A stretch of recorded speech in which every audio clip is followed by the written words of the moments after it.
Salam Media Sriwijaya. Pemerintah Kota Palembang melalui dinas terkait dan para camat sekota Palembang gotong royong atasi masalah stunting.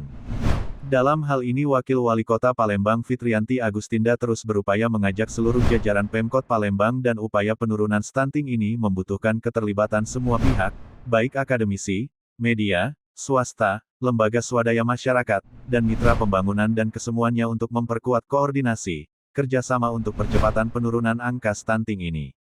Dalam sambutannya, saya ingin menekankan bahwa pemerintah sangat serius mengupayakan penurunan stunting.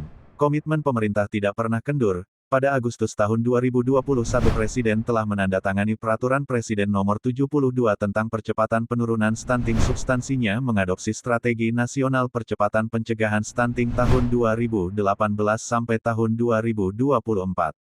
Perpres ini memberikan dasar hukum untuk melakukan penguatan kerangka substansi, intervensi, pendanaan, serta pemantauan dan evaluasi yang diperlukan dalam berbagai upaya percepatan penurunan stunting. Target kita sangat jelas. Kita ingin menurunkan prevalensi stunting hingga 14% pada tahun 2024 pada tahun 2030.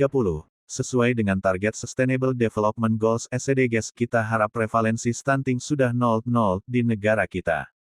Selain itu kita harus berinvestasi pada intervensi gizi sejak sekarang, jelasnya, Selasa tanggal 12 Juli.